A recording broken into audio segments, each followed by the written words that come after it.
Hey, what's up everybody? It's Marshall from Limited Resources doing yet another M12 video for you this week. Oh man, look at this. It's our old friend Arachnus Spinner. We've also got an Overrun in the pack, an Oblivion Ring.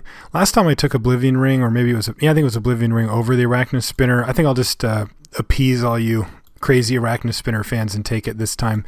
I hate to pass an Overrun, of course, and this is also a viable pick here. You know, like I said, my normal style would have me take the Oblivion Ring here.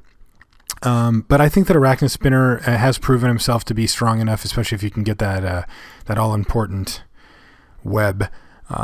So yeah, let's take him and see where he goes. Wow, lots of choices here. Lots of things that I really like to play. Giant Spider obviously works fairly well with Arachnus Spinner, but again, we really do need the Arachnus webs to make that fly. Garrick's Companion is a fantastic two-drop in the green deck. I like both of these cards a lot. We're not in any specific color here, so we could just take a simple removal spell with a shock. That would be fine. And we've also got Gravedigger and Reassembling Skeleton in black, which are cards that I really, really like. I like both of those a lot. I really like Reassembling Skeleton. I value it very highly. Seems to do a lot of work, but I think we should probably just try to stick in green here. Shock is pretty sweet, but I don't think it's quite worth veering off the path when we have these two good cards. I didn't actually mean to pick that, but thankfully that is what I wanted to pick. So we're going to take the Giant Spider. The reason why we're taking that instead of the more aggressive card is that it just, in case green doesn't quite pan out, the Spider is good in really any green deck, whether you're going to be beating down or being on a control route. And he's going to make the cut pretty much every time, where the Garrick's Companion is not necessarily going to make the cut because of his intense mana requirements.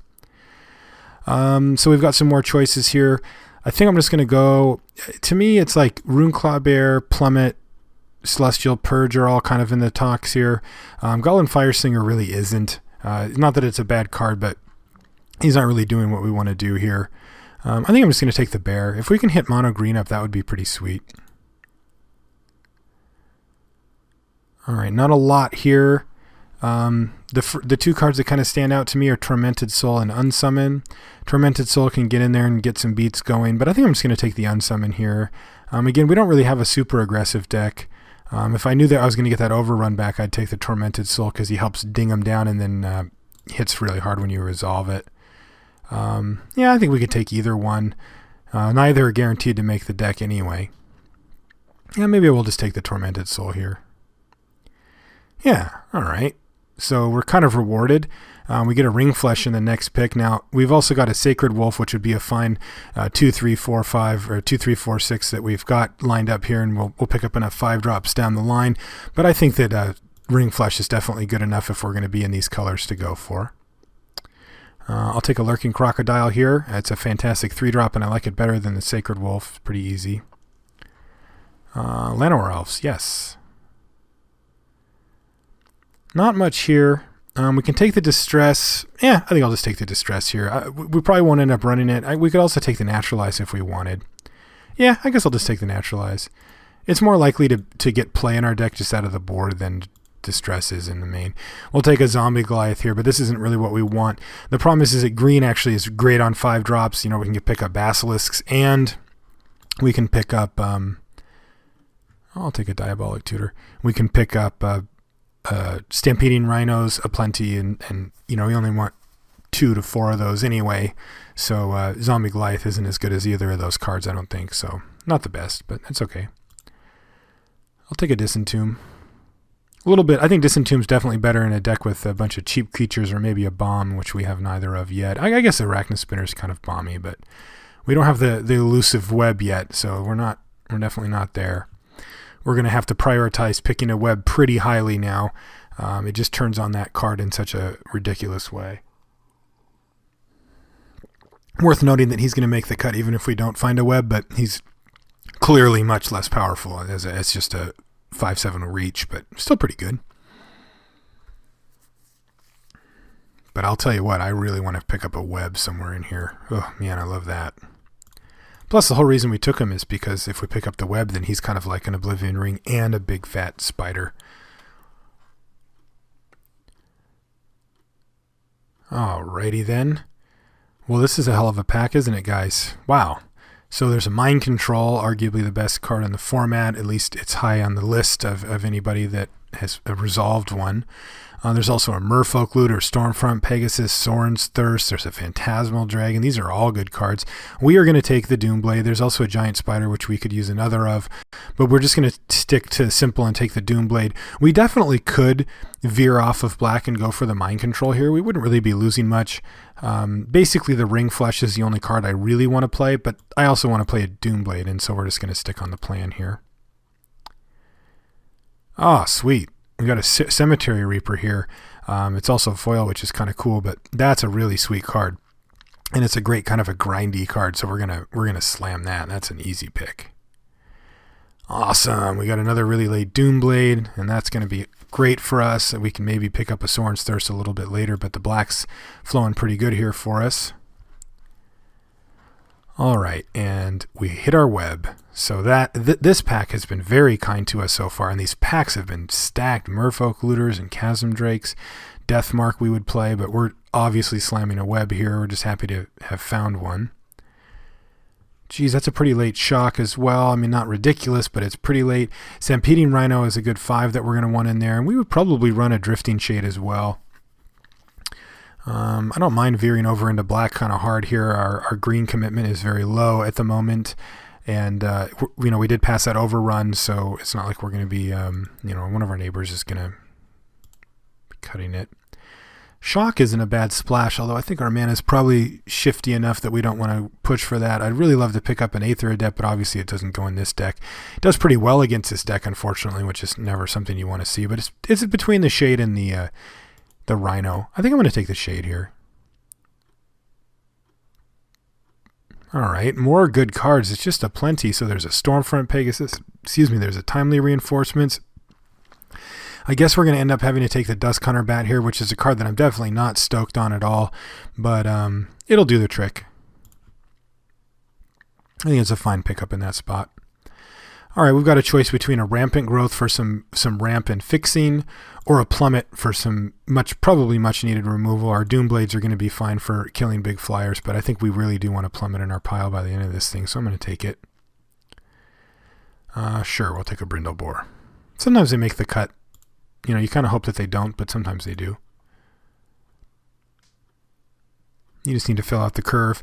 I find I tend to play more Brindle Boars when I'm playing things like Overrun, just because the value of having a warm body on the table goes up sharply. Where if you're not taking advantage of things like that with an Overrun, he's a lot worse. Especially when you have guys like Lurking Crocodile around, which is so much better than he is. But, like I said, you could do a lot worse than a Brindle Boar. Also, it's kind of cool. Look at that. We can sack him and immediately turn him into a zombie, and we get the 4 life out of the deal as well. I'm going to take the Unsummon here. That's a card that tends to be pretty good versus green decks, and we don't want to face that down. Yeah, that pack was gross for us. Really good. Cemetery Reaper, double Doomblade, and the much needed web. We'll take another if we get it. We'll take a few of them. I mean, I'll play 2 of them in a deck without Arachnus Spinner, but with Arachnus Spinner, I think I'd play just about as many as I can get my hands on, because you can just start throwing them around until you hit your spinner. I don't know if we're going to run this Diabolic Tutor. I tend to only like it a lot when I have something really sweet to get. I guess the Arachnus Spinner does qualify for that, and then the 2 Doomblades, but that is a card that can be kind of a trap.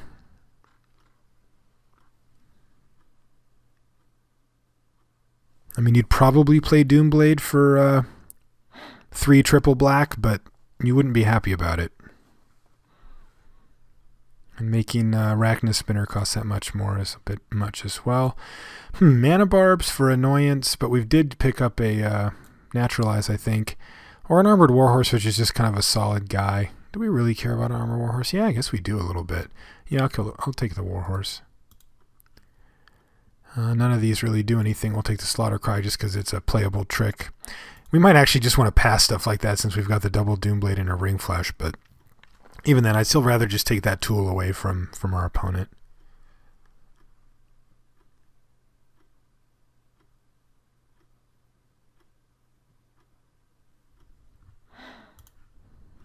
I'll let somebody else play those ones. Not a fan. Brink. Well, you know what? That might actually make the cut because that card can do some stuff. It's very clunky. It's definitely tier 2 removal. You don't want to value it too highly, but it can do some work. It really can. Anything that needs to tap to be good, you're pretty happy to play that. All right, we got some sweet stuff in this pack too. We've got a Stinger Fling Spider and a Fireball and a Skin Shifter. Fireball we could probably get away with a splash on. We're not too ridiculous here. But I think Stinger Fling and Skin Shifter are better picks for this deck just because they're excellent cards and they fit right in. I'm going to take the Skin Shifter here. I'm going to take him because I really like his power level at the 2-drop slot. He's not broken or anything like that, but there are some decks that have a tough time dealing with him. And man, if you can swing with a 4/4 Rhino on turn 3, that's pretty sweet. And he has trample and all that. I really think this card does enough work to justify it being in the deck. That being said, they made it pretty vulnerable. I mean, the fact is you have to pay green and you have to choose one of the abilities, and at the end of the turn it goes away. So like even if you attack with the Rhino this turn, he becomes a 1/1 again on their turn, and then sitting there as a 1/1, you have to decide if you want to activate his ability, because once you do, they can just kill it, and anything kills a green 1/1. I mean, there's just nothing in this format that doesn't kill a green 1/1. So, all right, Sacred Wolf, I still don't love you. I'm going to take the Ring Flesh here. There's nothing else that I'm really looking at.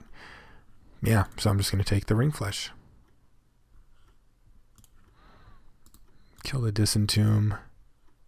I'm going to hide the Brindleborst because, while, like I said, they might make the cut, I want to get a more realistic look at what our deck's actually going to look like. And right now, we need more dudes. That's for sure. Glade Cover Scout is not a card I'd like to play, and frankly, neither is Trollhide. But I'll probably just end up taking the Trollhide here because I don't really want a second zombie Goliath, and I think that's just going to have more potential for us. Yeah, it feels like we're getting cut off of dudes a little bit at this point. I can take the Tormented Soul or the Titanic Growth. I think I'm just going to take the Tormented Soul, though, because, again, I just want more guys. Fortunately, I'm not really quite willing to go down to the Bloodseeker level to get dudes. That's just not quite where we want to be. So it's either Second Plummet or a Crumbling Colossus. The Colossus actually wouldn't be too bad. We do have a Disentomb as well. We might pick up a Gravedigger, but it's starting to get a little bit late for that. It's not a particularly great card, but I like it better than Bloodseeker. Yeah, I'll take it. Ooh. Where did you come from? Man, now I really want more guys. I'm slamming this Overrun. That's a clear pick, obvious. And I'm going to slam this Runeclaw Bear as well because this is exactly the type of creature that we want. I am going to show all because we are now definitely looking to put back the Brindleborst. They just got a big bump in the awesomeness category here. Hey, there's another one. Brink of Disaster, Merfolk, Taste for Blood, Frost Breath, Divine Favor. I definitely don't need a third Brindlebore here, I don't think, though. That's a bit much for really any deck. So I think I might actually just take the Frost Breath because it kind of wrecks us. Like, I think it's just the best card against us. I don't want to face it down. Awesome, another bear. This is great. This is the kind of stuff that I wanted to see. We will definitely take another Drifting Shade out of that pack. I don't think we need another 5-drop. We never did really fill in our holes with that 5-drop slot, but I guess I'll take a Glade Cover Scout. It does go up in value when you've got, when you've got a an Overrun, and also when you've got a Trollhide in your pile, which we do. We didn't get any wolves because I kept taking cards that I think are better than the wolf. Now I wish I kind of had one, but let's see if the Trollhide even makes the cut. I don't think that it will. I don't think these Brinks are going to make the cut either. Well, we saw and took the one web. I'm glad we got him.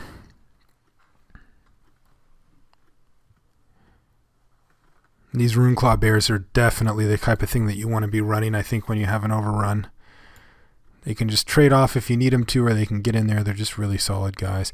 The Diabolic Tutor is definitely coming in now that we've picked up the Overrun as well. The Brinks I'm not going to start. Reaper. Mind Rot's a maybe. Double Doomblade, Bat, double Ring Flesh, and double Tormented Soul. And then I'm going to put the Disentomb in the maybe pile as well.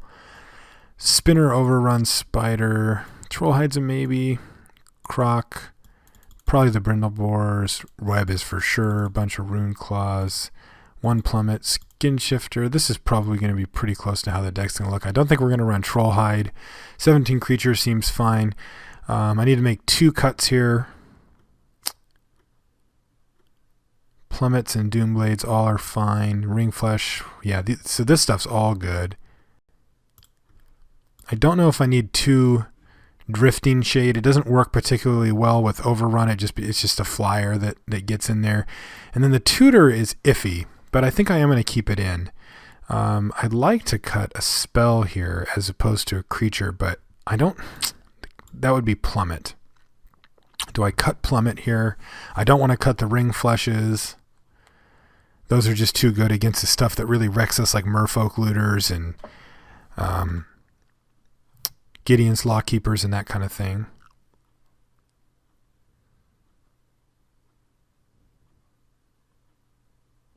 Yeah, both Brindleboars are in there. That's a little bit sad, but that is the deck that we have here. Yeah, I guess we can bring a Plummet in out of the board. Oh, I should probably run this Colossus, shouldn't I? He's big. Shouldn't I?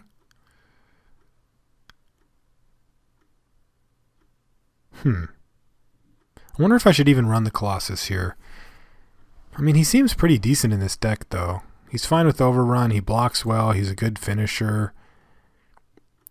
Although I'm not really... I think I'm actually not going to run him. I didn't end up getting a Gravedigger, and it looks like the Disentomb's not going to make the cut, so I think I'm going to run it like this. Mana base is pretty decent. It's a little awkward being like, Diabolic Tutor for Overrun, because then like the chances of you being able to cast both are pretty not amazing. You need to have like green, green, green, black, black to make that happen, but well, we'll see what we can do here. All right, it says 8-9. Let's look at our curve again. Doomblades, we do want early Tormented Souls, but we also want early Runeclaw Bears, Skin Shifters, and Llanowar Elves, and then all our 3. So I think I'm actually going to go with 9-8 like this. I kind of want to go 10-7 just because we really do need to make sure that this Overrun can get cast. And right now we're demanding a third of that total mana. The downside to this, though, I guess if we just weaken our Drifting Shade a little bit and maybe make it so we don't get turn 3 Reaper as often. But I think that's probably worth it. So, yep, I'm going to do 10-7. And I'm going to submit. Okay, so let's see if we can't get there with the old Arachnus Spinner. He's our old friend. He's followed us around for like M12 since I've been doing M12 videos, and we'll give him one more run here. Okay, so when we come back, it'll be round number 1.